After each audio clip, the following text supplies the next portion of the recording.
혹시 이런 생각 한 번쯤 해보신 적 있으십니까?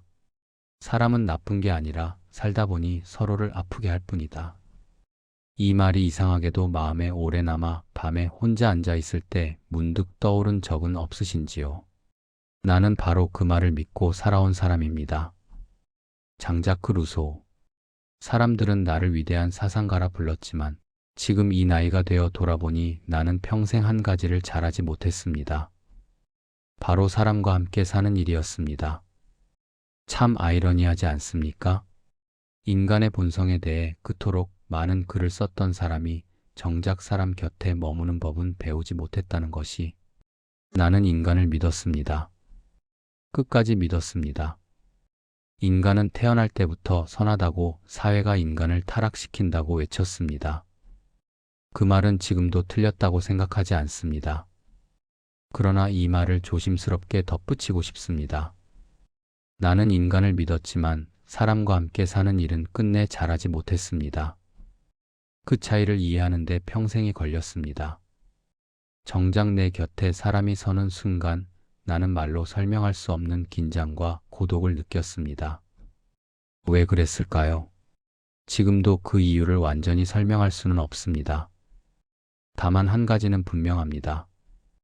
나는 사람을 사랑하는 것과 사람과 함께 살아가는 것이 얼마나 다른 일인지 너무 늦게 깨달았다는 것입니다.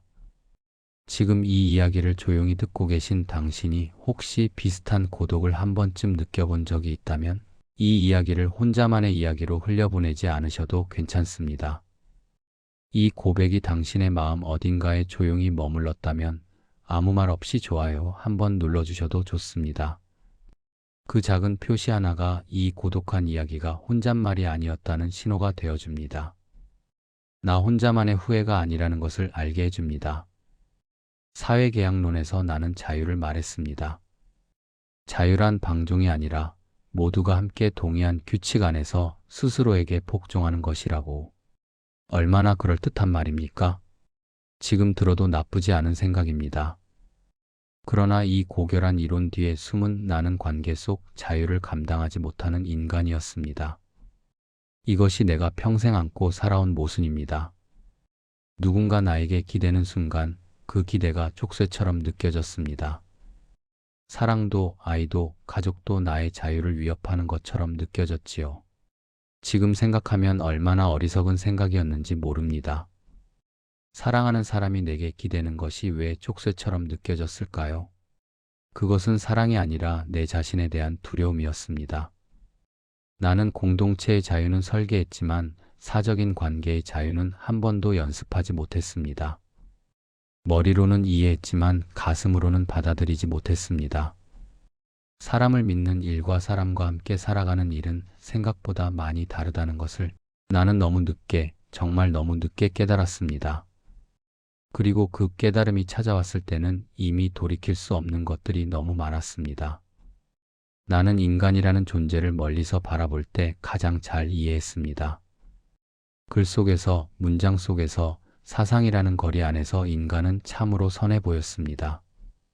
나는 그 거리가 안전했습니다. 그곳에서는 내가 상처받을 일도 누군가를 상처 입힐 일도 없었으니까요. 그러나 사람이 바로 내 옆에 서는 순간, 그가 나를 필요로 하는 순간, 나는 마음속에서 이유 없는 긴장을 느꼈습니다. 혹시 나를 실망시키지는 않을까? 혹시 내 자유를 빼앗지는 않을까? 혹시 내가 끝까지 책임져야 할 존재는 아닐까? 이 질문들은 상대를 향한 의심이기보다는 지금 돌이켜보니 사실은 나 자신에 대한 두려움이었습니다. 나는 내가 그 사랑을 감당할 수 있을지 확신이 없었던 것입니다. 테레즈 르바쇼르. 지금도 그 이름을 마음속에서 천천히 불러보면 마치 오래된 방 안의 낮은 오후, 햇살이 스며들 듯 조용한 통증이 밀려옵니다. 그 통증은 예리하지 않습니다. 오히려 무디고 깊습니다. 세월이 지나도 사라지지 않는 종류의 아픔입니다. 그녀는 내 곁에 가장 오래 있었던 사람이었습니다. 내가 세상과 싸우고 사람들과 등을 지고 스스로를 오해받는 천재라 여기며 점점 더 고립되어 갈 때에도 말없이 곁에 남아있던 사람이었습니다. 나는 글을 쓰고 사람들을 비판하고 사회를 고발하는 동안 그녀는 장을 보았고 불을 피웠고 내가 예민해질 때마다 아무 말 없이 방을 비워주었습니다. 그 침묵을 나는 사랑이라 착각했습니다. 아니, 착각하고 싶었는지도 모릅니다. 그녀의 침묵이 동의라고, 이해라고, 헌신이라고 믿고 싶었습니다. 그러나 지금 생각해보면 그 침묵 속에는 체념도 있었을 것이고, 외로움도 있었을 것이고, 말해봐야 소용없다는 단념도 있었을 것입니다. 나는 그것을 보려 하지 않았습니다. 나는 그녀를 자연적인 여성이라고 불렀습니다. 꾸밈없고 배우지 않았고 계산하지 않는 존재. 그 말 속에는 찬사가 담겨 있다고 믿었습니다. 참 어리석었습니다. 지금 와서 돌아보면 그 말은 나도 모르게 쥐고 있던 우월감의 다른 이름이었습니다. 나는 그녀가 글을 읽지 못하는 것을 순수함이라 불렀고 세상 일에 얻은 것을 자연스러움이라 포장했습니다. 그러나 진실은 무엇이었습니까? 내가 그녀를 나와 같은 눈높이로 끌어올릴 생각이 없었다는 것입니다. 나는 그녀와 토론하지 않았습니다. 내 사상을 설명하지도 않았고 그녀의 생각을 묻지도 않았습니다. 그 대신 지시했습니다. 이건 이렇게 해. 그건 묻지 마. 그럴 필요 없어. 동등한 대화보다 지시가 편했고 설명보다 명령이 빠르다는 것을 나는 너무도 잘 알고 있었습니다. 나는 그녀를 보호한다고 믿었습니다.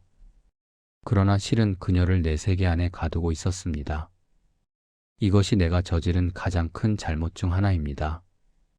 테레즈는 나의 불안이 폭발할 때마다 그 여파를 온몸으로 받아내던 사람이었습니다.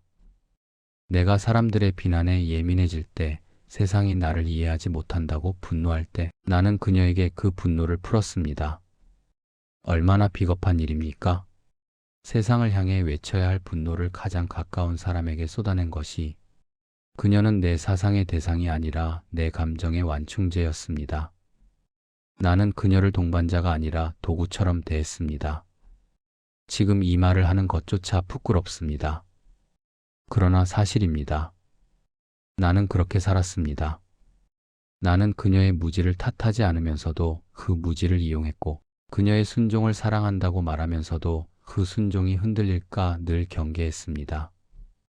그녀가 다른 사람의 말에 귀 기울일 때면 나는 불안해졌고 내가 아닌 세계에 발을 디디는 순간을 은근히 경계했습니다. 지금 생각하면 이것은 사랑이 아니라 소유욕이었습니다.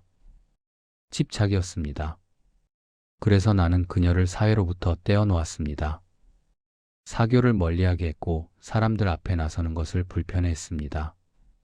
나는 그녀를 숨기지는 않았지만 드러내지도 않았습니다. 사랑한다면서 세상 앞에 당당히 내놓지 않는 것. 그것은 사랑이 아니라 소유였습니다. 나는 그 차이를 알면서도 모른 척했습니다.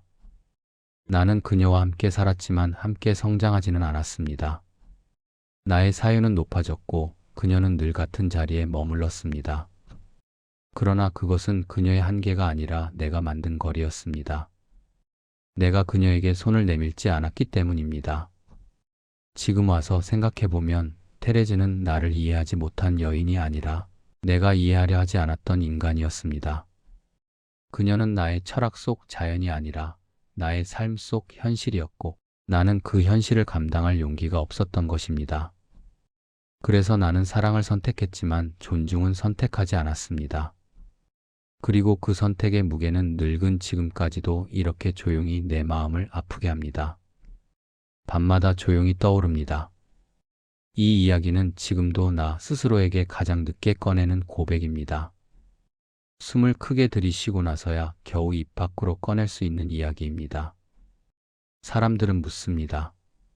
어쩌면 평생 나를 따라다닐 질문일지도 모릅니다. 어떻게 그런 철학자가 아이들을 고아원에 보낼 수 있었는가? 그 질문 앞에 서면 나는 늘 말을 고르려다 침묵부터 떠올립니다.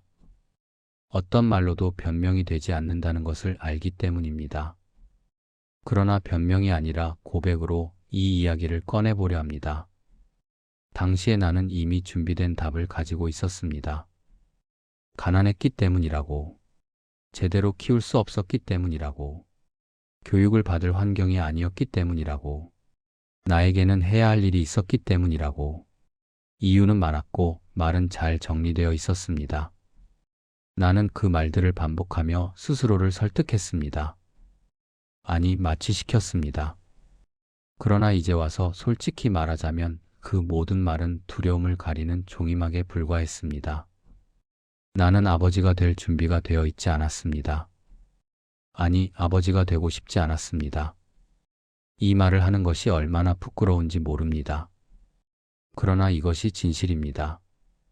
아이의 울음소리를 들을 때마다 내 안에서 설명할 수 없는 불안이 천천히 그러나 분명하게 올라왔습니다. 그 울음은 단순한 소리가 아니라 나에게 무엇인가를 요구하는 목소리처럼 들렸습니다. 나를 보라. 나를 책임져라. 나와 함께 머물러라. 그 요구 앞에서 나는 자유를 말하던 사람이 아니라 도망치고 싶은 아이에 불과했습니다. 나는 그 요구를 감당할 수 없었습니다. 나는 어머니를 너무 일찍 잃었습니다. 어머니의 얼굴보다 부재를 먼저 기억하는 사람이 되었습니다. 그 공백은 시간이 지나도 채워지지 않았습니다. 오히려 시간이 지날수록 더 크게 느껴졌습니다. 그리고 나는 그 공백을 아이에게서 보았습니다. 아이를 바라보는 일은 사랑을 시작하는 일이 아니라 나 자신의 결핍을 정면으로 마주하는 일이었습니다. 나는 아이에게 줄 수 있는 것이 없다고 느꼈습니다. 돈도, 안정도, 따뜻한 일상도. 그러나 그보다 더 큰 이유는 마음의 여유가 없었다는 것입니다. 솔직히 말하면 주고 싶지 않았다는 것입니다. 아이들은 기다림을 요구합니다. 속도를 늦추라고 말합니다. 하루를 반복하라고 합니다. 그러나 나는 늘 급했고, 늘 불안했고, 늘 어딘가로 도망쳐야 할 것 같았습니다. 아이와 함께 있다는 것은 현재에 머무는 일이었고, 나는 현재에 머무를 용기가 없었습니다. 과거를 후회하거나 미래를 걱정하는 것이 훨씬 쉬웠습니다. 그래서 나는 아이를 떠나보내며 이렇게 스스로를 설득했습니다. 이것은 버림이 아니라 더 나은 선택이다. 그들은 나보다 더 잘 키워질 것이다. 나는 인류를 위한 일을 하고 있다. 그 말들은 나를 안심시키는 주문이었지만 마음 깊은 곳에서는 한 가지 사실을 이미 알고 있었습니다. 나는 아이를 포기한 것이 아니라 아버지라는 역할을 포기했다는 것을. 아이들은 내 자유를 빼앗는 존재가 아니었습니다. 그들은 내가 자유를 어떻게 감당해야 하는지 묻는 존재였습니다. 그리고 나는 그 질문 앞에서 답을 내놓지 못했습니다. 아이들은 나의 사상을 위협한 것이 아니라 나의 미성숙함을 드러냈습니다. 그래서 나는 그들을 고아원에 맡기며 자유를 지켰다고 믿었지만 사실은 두려움을 선택했습니다. 지금 와서 조용히 말하자면 나는 그 선택 이후 완전히 자유로웠던 적이 없습니다. 아이들의 얼굴을 본격적으로 떠올리지 않으려 애써 기억을 밀어냈고 그 대신 책을 붙잡았습니다. 그러나 글을 쓰는 동안에도 문장 사이 어딘가에는 항상 말하지 않은 공백이 남아 있었습니다. 그 공백은 아이의 자리였고 아버지로서의 나의 부재였습니다. 신 엘로이즈의 사랑은 아름답습니다. 나는 아직도 그 문장들을 떠올릴 수 있습니다. 밤이 깊어질수록 더 또렷해지던 생각들, 현실에서는 차마 꺼내지 못했던 말들이 편지 속에서는 조심스럽게 그러나 대담하게 흘러나오던 순간들. 사람들은 말합니다. 그 사랑은 숭고하다고, 절제되었고 도덕적이며 시대를 앞선 정신의 사랑이라고. 그리고 나는 고개를 끄덕입니다. 그 말이 완전히 틀렸다고 말할 수는 없기 때문입니다. 나는 스스로에게 이렇게 말해왔습니다. 그 사랑은 미완이어서가 아니라 고귀했기 때문에 완성되지 않은 것이라고. 사랑은 언제나 소유로 타락하고 함께 사는 순간 순수함을 잃는다고. 그래서 나는 변명했습니다. 우리는 사랑을 지키기 위해 거리를 두었을 뿐이라고. 현실의 거친 손길로부터 사랑을 보호하기 위해 편지 속에 남겨두었을 뿐이라고. 그렇게 말하면 나는 비겁자가 아니라 사려 깊은 인간이 될 수 있었으니까요. 그러나 이제 와서 조금 더 솔직해져 보려 합니다. 완성되지 않은 사랑은 책임을 요구하지 않습니다. 아침에 눈을 떴을 때 마주해야 할 얼굴도 없고 서로의 피로와 불만을 견뎌낼 필요도 없습니다. 완성되지 않은 사랑은 늘 가장 빛나는 순간에 머뭅니다. 나는 그 사실을 몰랐을까요? 아니요. 나는 너무도 잘 알고 있었습니다. 그래서 신 엘로이즈의 사랑을 현실로 끌어오지 않았습니다. 아니, 끌어오지 못했습니다. 용기가 없었습니다. 나는 또 이렇게 말해왔습니다. 사랑은 자유를 해치지 않아야 한다고. 사랑이 사슬이 되어서는 안 된다고. 서로를 구속하는 관계는 진정한 사랑이 아니라고. 이 말 역시 틀리지 않습니다. 그러나 나는 그 말을 어디까지 사용했을까요? 사랑이 나에게 기대는 순간, 사랑이 나에게 하루를 요구하는 순간, 사랑이 책임이라는 이름으로 내 앞에 서는 순간, 나는 자유를 들고 한 발 물러섰습니다. 그리고 또 말했습니다. 나는 사랑을 존중하기에 물러난다고. 그러나 그 물러섬이 사랑을 위한 것이었는지, 아니면 나 자신을 지키기 위한 것이었는지 나는 끝내 명확히 말하지 못합니다. 지금도 확신할 수 없습니다. 신 엘로이즈의 사랑은 그래서 언제나 편지 속에서만 살아 숨쉽니다. 편지는 안전한 거리입니다. 마음은 다 드러내도 삶은 내어주지 않아도 되는 거리. 나는 글 속에서는 가장 용감한 연인이었습니다. 그러나 현실 앞에서는 늘 신중하다는 이름으로 도망쳤습니다. 나는 사랑을 꿈꾸었지만 사랑을 살 용기는 없었습니다. 신 엘로이즈는 내가 가장 진실하게 쓴 사랑 이야기이자 내가 끝내 살지 않음으로써 지켜낸 사랑 이야기입니다. 그러나 지켜냈다는 말 속에는 버렸다는 의미도 함께 숨어 있습니다. 나는 사랑을 훼손하지 않기 위해 현실을 거부했다고 말하고 싶습니다. 하지만 동시에 나는 현실의 사랑을 감당하지 못했기에 사랑을 이상 속에 가두었다는 사실도 부정할 수 없습니다. 그 사랑은 실패한 사랑이 아니라 나의 두려움과 이상이 끝없이 줄다리기를 하다 끝내 삶이 되지 못한 사랑이었습니다. 나는 그 미완 속에서 나 자신을 보호했고 동시에 가장 인간적인 기회를 잃었습니다. 사랑하는 법을 배울 기회를, 함께 늙어가는 법을 배울 기회를, 불완전함 속에서도 서로를 받아들이는 법을 배울 기회를 잃었습니다. 이제 와서 조용히 고백하자면 나는 사랑을 배신하지 않기 위해 현실을 피했다고 말하지만 어쩌면 현실 앞에서 사랑보다 먼저 나 자신을 선택했던 것인지도 모르겠습니다. 이것이 내가 평생 안고 살아온 무게입니다. 나는 문명을 비판했고 사회를 의심했고 자연으로 돌아가야 한다고 외쳤습니다. 그러나 이제와 솔직히 말하자면 그 외침은 숲을 향한 동경이 아니라 사람들 속에서 더 이상 상처받지 않으려는 조용한 후퇴였는지도 모릅니다. 나는 인간은 선하다고 말하면서도 사람이 가까워질수록 한 걸음씩 물러났습니다. 그 물러섬 속에는 자유도 있었지만 분명히 고독도 함께 있었습니다. 나는 이제 이렇게 말할 수 있습니다. 나의 선택들은 철학이 아니었습니다. 사명도 아니었습니다. 그것은 한 사람이 자기 자신의 연약함 앞에서 눈을 돌린 순간들이었습니다. 그리고 나는 그 순간들을 평생 안고 살아왔습니다. 지금도 안고 있습니다. 혹시 이런 이야기들을 앞으로도 천천히 서두르지 않고 함께 듣고 싶으시다면 구독으로 조용히 곁에 앉아주십시오. 나는 이제부터 이 고독의 끝에서 나의 모순을 숨기지 않고 이야기하려 합니다. 이 이야기는 나 혼자만의 고백이 아니라 어쩌면 한 시대를 살아온 우리 모두의 이야기일지도 모르기 때문입니다. 당신도 혹시 사랑한다 말하면서 사랑하지 못했던 순간이 있었다면, 함께 있고 싶으면서도 물러섰던 순간이 있었다면 이 이야기가 조금이나마 위로가 되기를 바랍니다. 우리는 모두 불완전한 사람입니다.